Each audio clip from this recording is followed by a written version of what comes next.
Hello, my name is Henry Reimer. I am an alumni from FTC Team 6220, and I'm going to be running over kind of the basics of Fusion 360 CAD as it relates to uh, FTC robotics. So first off, I'll walk around kind of just the base menu over here. So along the top of the program, there's a bunch of options. These are how you are going to manipulate and create all of your parts. We'll go through the important ones when time comes to it. There's also a drop down here to switch between the different workspaces. Typically, you're going to spend your time in design or drawing. Next, down here, there are some options for how the window looks in display settings. The two most important ones you're going to want to look at are the visual style, which will make more sense once we have some parts in the frame, and the environment, which changes the background. I prefer Tranquility Blue. You can choose any of these, though, that you like. Over on this left side is the kind of data panel where they have all your parts and anything you've worked on. For Swerve, that means that we have all of our various teams here, and we'll be working today in the workspace default project, then training, then summer 2023. And once I'm done with this tutorial, all the parts that you need will be in here, but I'll show how to get parts if you want more later on.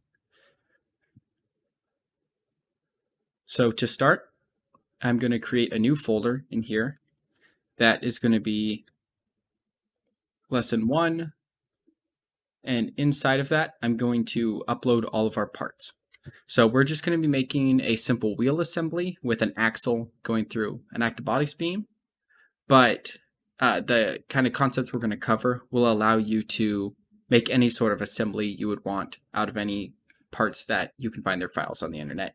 And then in later lessons, we'll go into making custom parts. So the two biggest places to get parts are from servocity.com and from andymark.com. Both have step files, which is the 3D file used for CAD, available on their websites, along with a large swath of parts. So whenever you find a part that you want to bring into CAD, so for example, this U-channel beam, I'm going to scroll down, download the step file for that, and then from there, I will go into the folder in the data panel where I want to bring the file into. So I want to bring it into the lesson 1 folder. I will hit upload, and then I'm going to click the select files button and select all the files from the file explorer that then gets opened up inside my computer. So I'm going to download this U channel, Omni wheel, 1/4-inch D shaft, aluminum clamping collar, bearing, and this pattern mount. I'm going to download all of these and import them. Okay, I have now downloaded and selected all of the files. So I'm going to hit upload, and then Fusion 360 is going to work to upload all of these files to the cloud project. And once these are uploaded, anyone that is in our Swerve Robotics workspace will be able to use any of these files in their designs.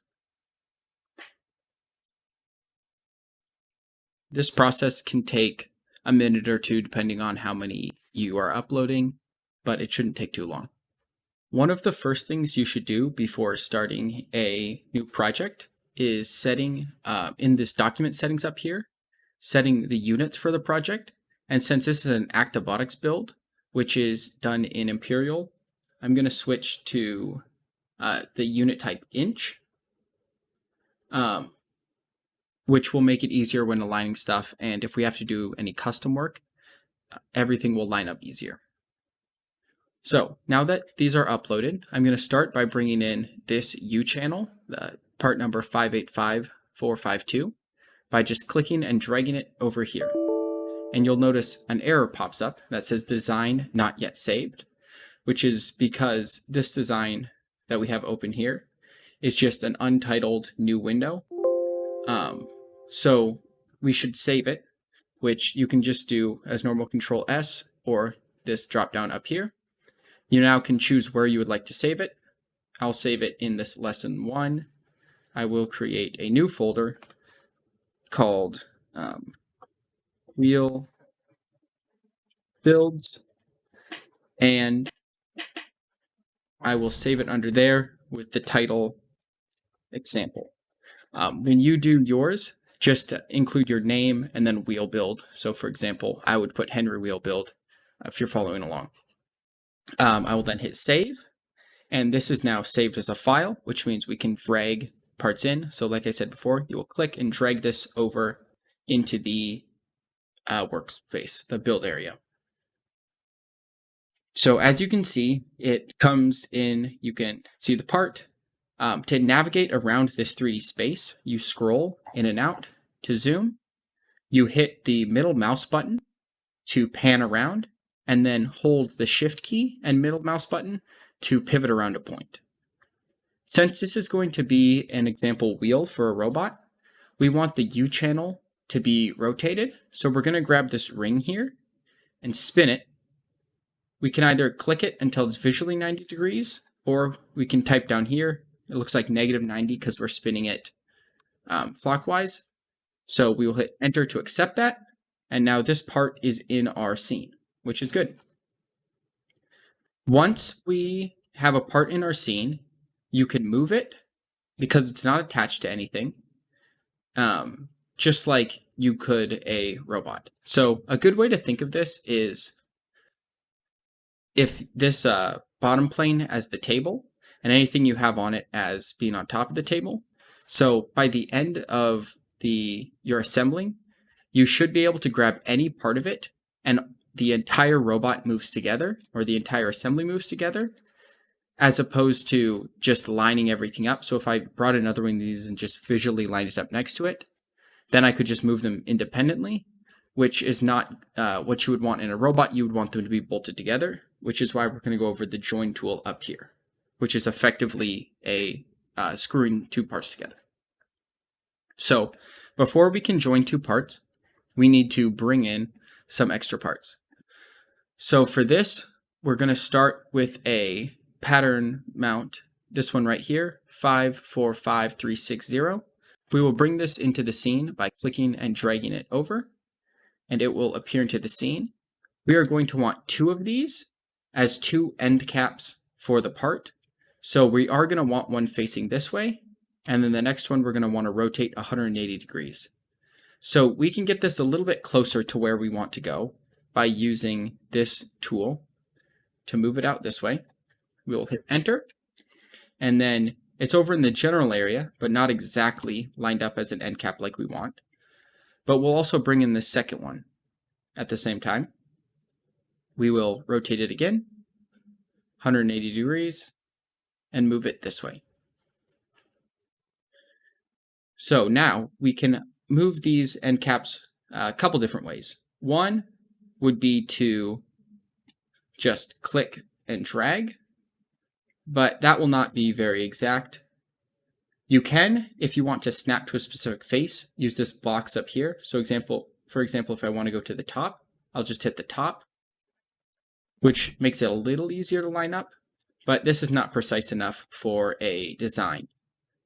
So another option you have is the Align tool, which is under this Modify tab. If you're in the Design workspace under the Solid set of tools, if you go to Modify and Align, I would recommend setting this to be the shortcut A if it isn't already. And what this does is it just simply moves this object to be exactly aligned with something else. So for example, if I hit A and I want to align, I go over this hole in this part, and I mouse over this hole, the screw hole right there.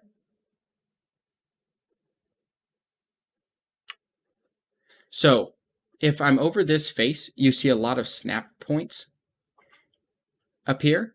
If you hit the control key, it allows you to move your mouse to the various different parts that you want to snap to. For us, we want to go to this cross shape, which means it's the center of the hole. So we'll click that. This is this is the place that we're moving to. So now we need to select where we're moving from. which is up here. And as you can see, it instantly snaps up there. However, it is rotated incorrectly. So we can just use this angle button up here to toggle that until it looks correct, and then hit the OK or Enter to solidify that. So this looks great. It's perfectly aligned, perfectly flush with the front face. However, it is not attached. So if we were to pick up our robot, which so far is just this beam, it leaves this part behind, which is not good because we want the robot to be assembled together, screwed together. So we're going to need to use a different tool, the Join tool, which is under this Assemble tab. So let me pull this out. And the Join tool works in the same way. So we'll hit Assemble, then Join. I recommend you swap that out with the shortcut J. And then we will select the first object. So again, if I mouse over here, you see all the snap points, hit Control, go to this cross, select it, and then go to this channel, hit Control once the snap points appear, go to this hole, select that cross for the center of it, and you can see this is moved up here. Something important to note is that the type of joint we have right here, rigid, is for anything that's going to be just rigidly screwed in place and it's not going to move relative to each other. So this end cap is not going to move relative to this channel, so rigid is the correct choice for us. And you can also set both a angle offset and a linear offset, but we do not want any offset for this part because it is meant to fit perfectly in this end cap. So this looks correct. We will hit OK. And now, if we grab this channel and move it, the two are connected together, which is exactly what we want to see. So now we'll do the same on this other one. I'm going to go a little bit quicker, but it's going to be the same concept. So Assemble, Join, mouse over this face until the snap points appear. I will hit the Control button, go to the center of that hole, come up here. That is going to go in this top left hole. Hit the Control button again, go to there. This appears to be correctly set up right here, and hit the OK. Okay, so this is looking good now. We now have a beam with two end caps. We're going to assemble a wheel with some bearings that will be clamped in place on here. So first things we need are two bearings. I'm going to drag these in and then off to the side. 1, 2. We then are going to need to get two of these clamping hubs. So, or these shaft collars. 1 and 2. And then we are going to need one axle. We're going to need one axle, which we're going to want to go through the beam. So we're going to rotate it like this.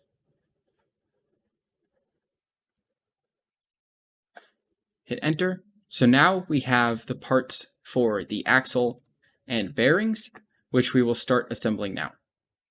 So first things first, we're going to put the bearings into this hole right here, and we're going to put another bearing in this hole right here. So the best way to align bearings is one of these inside edges. We are going to join the bearing to this hole right here with the flange on the inside of the channel.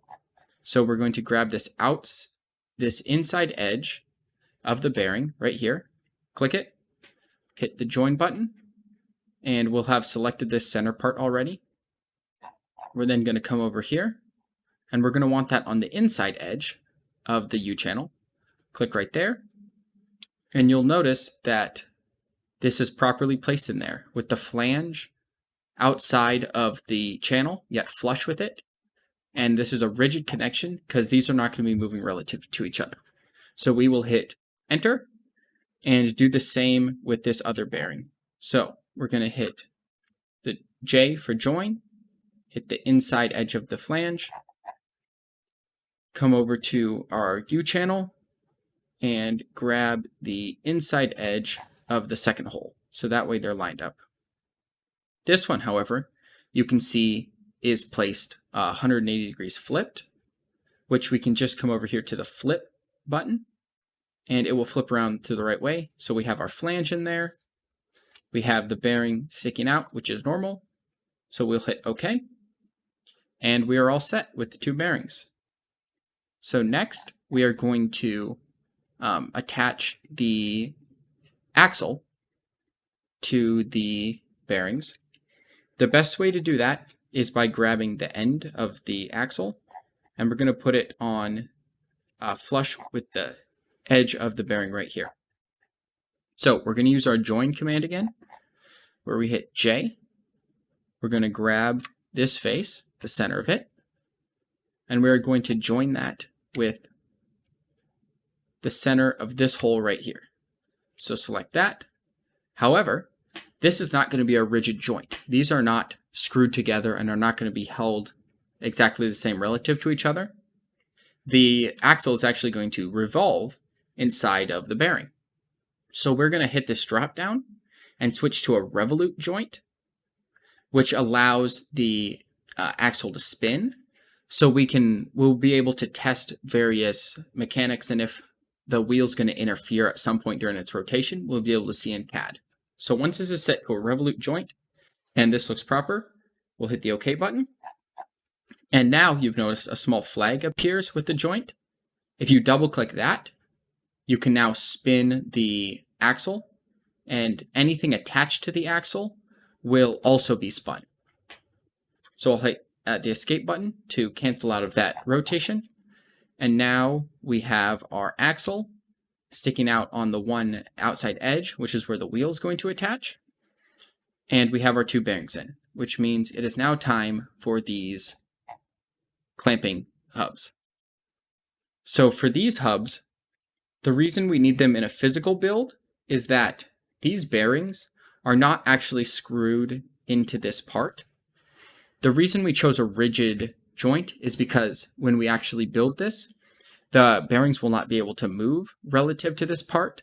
But as it stands, if we were to just build this, this bearing could walk out this way, and this bearing could walk out this way, which would cause the axle to fall out. So we need to constrain the bearing on this side, this bearing on this side of it, and this bearing on this side of it. So there's a couple ways to do this. We could just we could join from this flange right here to the inside edge of the bearing.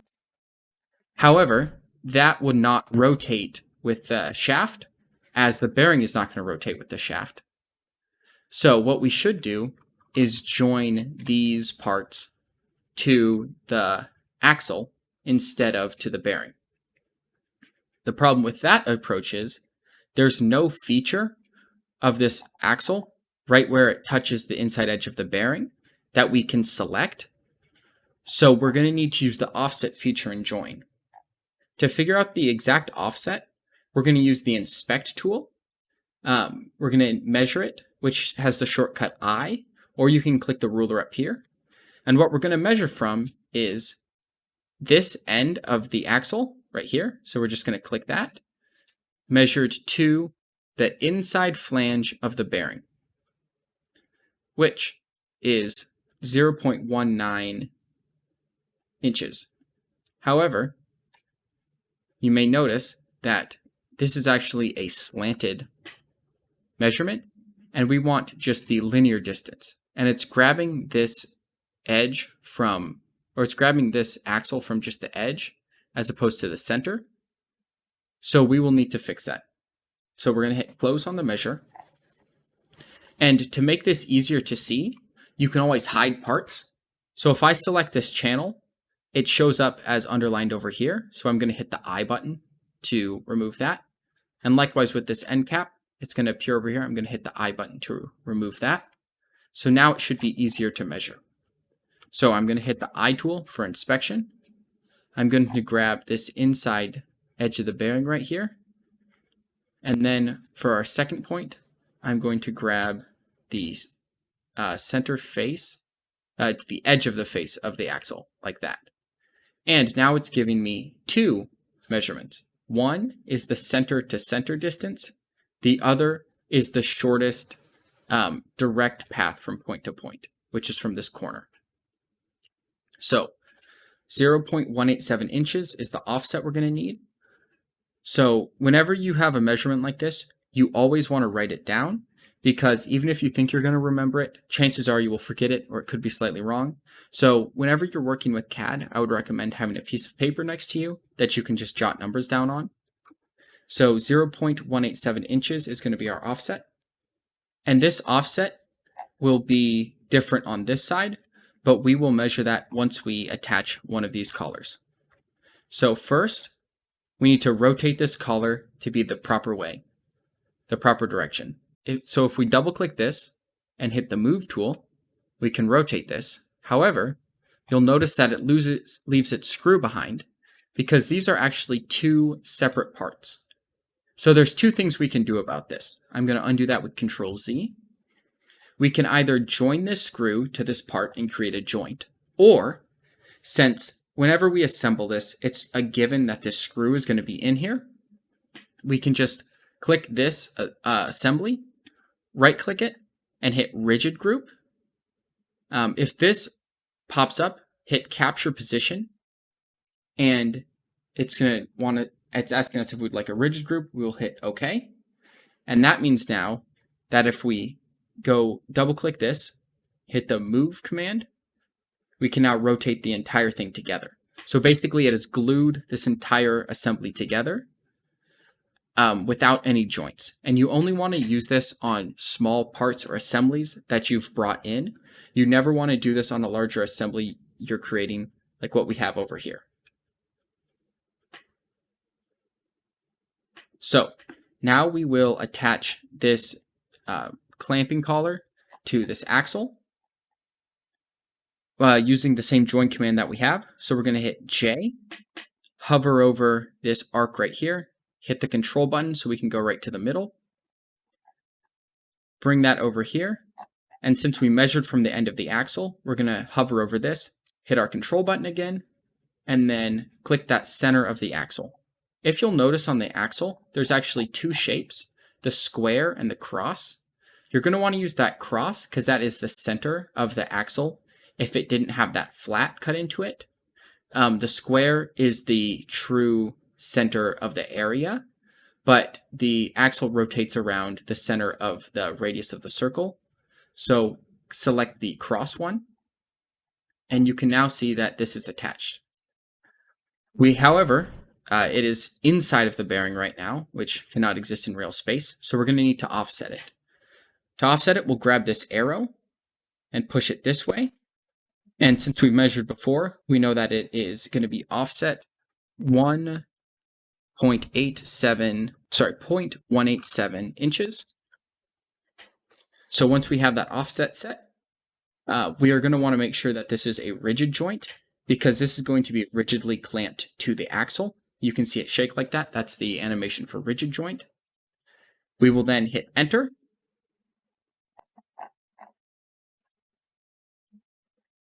And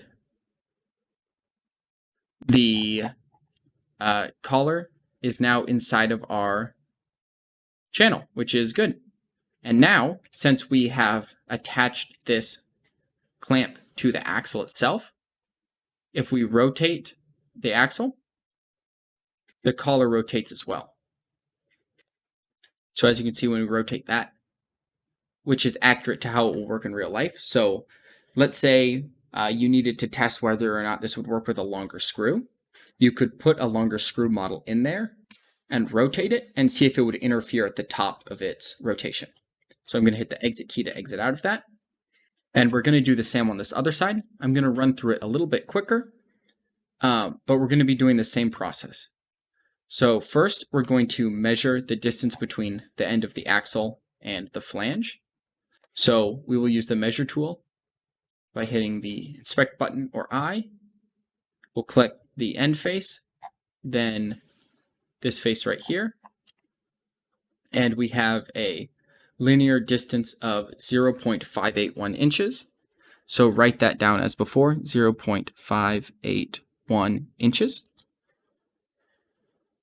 We will then close that, and we need to make sure that this clamp right here is assembled as a rigid group.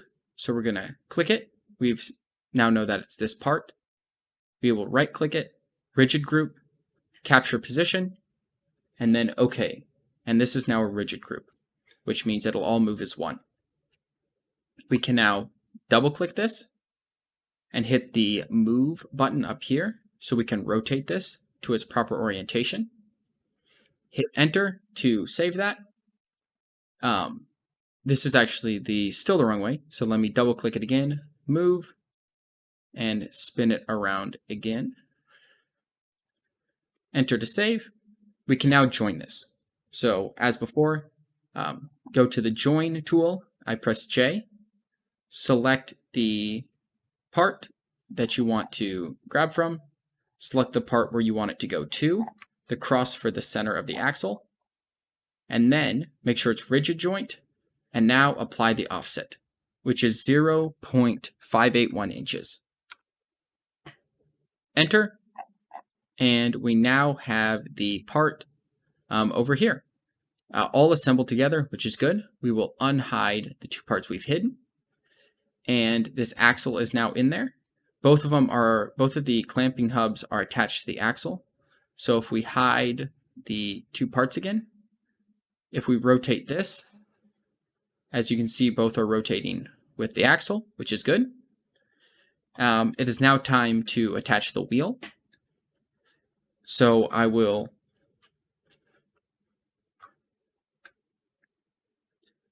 unhide these parts, and we will get ready to attach the wheel. Before we go any further, I recommend you save your design. So you can do the Control-S shortcut again. You can give a description of why you saved it, if there's been changes made, or you can just hit OK, and it'll upload the save to the cloud. And since this is Fusion 360, we'll be able to go back in time. So we could go to my first save or my second save. So if a mistake gets made and you need to revert, it is possible. Before we can create the wheel assembly, we need to download one more part file. So we're going to do it the same way as before, where we'll go to Servo City.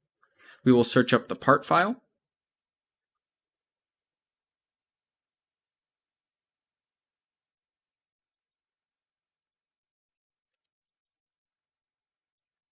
Which is this part right here. We will download the step file as before, and I will import this into the folder system in Fusion 360. Okay, I just added the part and it is now uploading.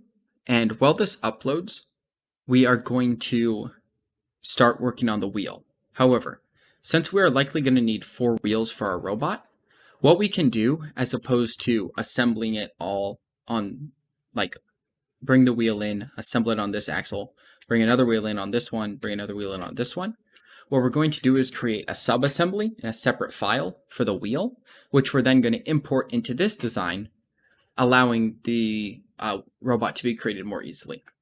So we're going to actually create a second file. Up here, hit New Design. Now before we can import anything into this, we're going to save it using Control-S again. We'll save it in the same folder, the wheel builds, as example module, example wheel module. Now that this is saved, we can import parts. So we'll go back to this tree, go back to lesson 1, where the files are, and import 2 of these Omni wheels by dragging them into the scene. And we're going to want to rotate these upright. So 1, 2,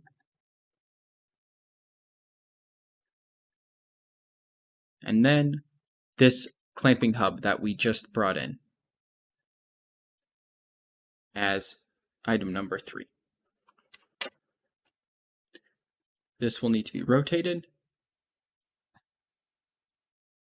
around like that, 90 degrees.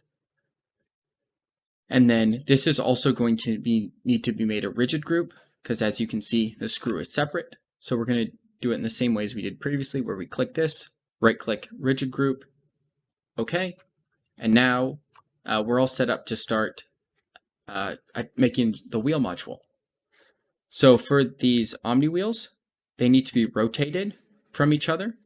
So we're going to rotate this front one while looking directly at the side of them to see when the wheels are lined up. Effectively, we want a roller to be here, then on this wheel, a roller to be here, then on this back wheel, a roller there, and on this one, a roller here, so that a roller is always contacting the ground, and these are not interfering with each other.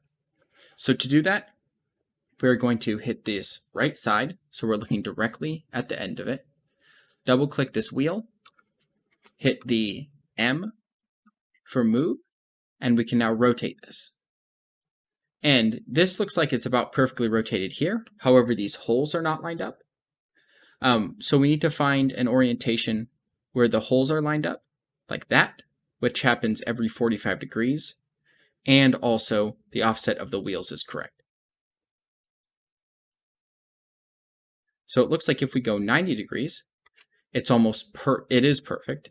So this top wheel on this omni wheel is lined up with the bare spot here, and this bearing wheel right there is lined up with the bare spot there. So we're going to hit enter, which will now have these rotated correctly. We're now going to join the two of them together. So we're going to hit the J tool to join, and we're going to join the center of this hole to the center of this hole, and they will attach right there. And as you can see, there is some interference on the top. So we're going to add an offset here, so they're no longer interfering. And you'll notice this is in millimeters. So that is because the document settings, this is still in metric. So we'll click this, go to inches, hit OK. And then we will have a gap right here, which we can fit with a spacer. So you can make note of this in your design that you'll need spacers there, or you can design or find spacers. But for our purpose as an example today, we're just going to add an offset. Next, we need to attach this clamping hub. The flange on this is going to go in the center hole of this wheel, and we're going to use the join command again. So join, we want to join this face of it, this inside edge. So hover over the inside edge, go to that center, and we're going to want to attach this to the wheel right here. So click that. That looks right. As you can see, the holes are going through, they're lined up with actual holes. We're going to hit OK. And we're all set. So this is now assembled together. As you can see, we can move one part of it and it all moves together, which is exactly what we'd like to see. Before we finish this design, we may want to add some color. So if you want to add color to your design, you come to the Modify tab, then click Appearance. Fusion 360 will then open the Appearance window, where you can choose from many different types of materials. So for example, you could choose a fabric, a glass, any type of thing you'd like. You can try to match the colors to the real life object, or if you have some design philosophy or layout that you were using as a team where different things for different features or different colors, you could use that as well. Just so that you can easily differentiate the wheels, I'm going to choose a paint, a glossy paint. We will do blue for the wheels. That looks a little dark. Maybe we'll do yellow. So we'll do yellow wheels. We'll hit close. And we can now save this design with Control S. And now we're good to close this. So now that we have our original design back in front of us, we can open the wheel builds folder and see the example wheel module, which we can drag this assembly into our assembly right here. So we will click and drag just as we did the individual parts. This will appear. We're going to want the clamping hub on the inside like it is now. So we'll hit enter. And this is now in here with all its joints as we saw before. So that's perfect. That's exactly what we'd like to see. So the only thing we have to do now is join this wheel to this axle, and this first lesson will be done. So to do so, we're going to do what we've done a couple times today already. To attach this, we're going to see if the entire clamping hub can fit on the end of the axle. So we're going to measure the inside of this hub. From there to looking down the end of it there, which is 3.75 inches. Then we're going to measure by hitting the I key the end of this to the face of this, which is 3.94 inches, which means we have more room than necessary. So we're going to join the inside edge of this clamp right here. So we can grab that from this side with the join tool to the front end of this axle right here by using the hovering over here, going to that cross and hitting enter. And as you can see, the wheel is now attached to the axle, which is exactly what we like to see. And if we go to our rotate tool, the wheel is rotating with the axle, which is exactly what it would be like if we built this out. So I'm going to hit exit to cancel that. So now we have this first wheel assembly here.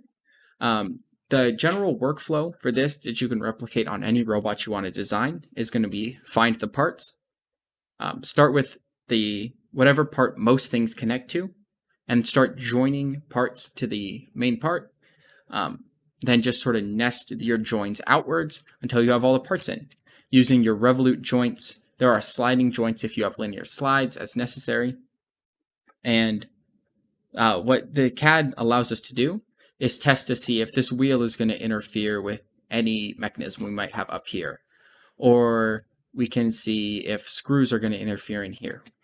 It also allows us to test designs quicker than building it.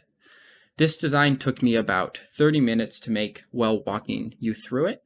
If I was making this on my own, it would take me maybe 10 or 15 minutes. And if I had to build this physically in the shop, it would take me probably an hour or an hour and a half, depending on whether or not I could find parts, up to taking a couple weeks if we have to order parts. So this is a necessary part of the engineering design process, and everyone on your team should be able to use and utilize this skill over the coming season. Good luck.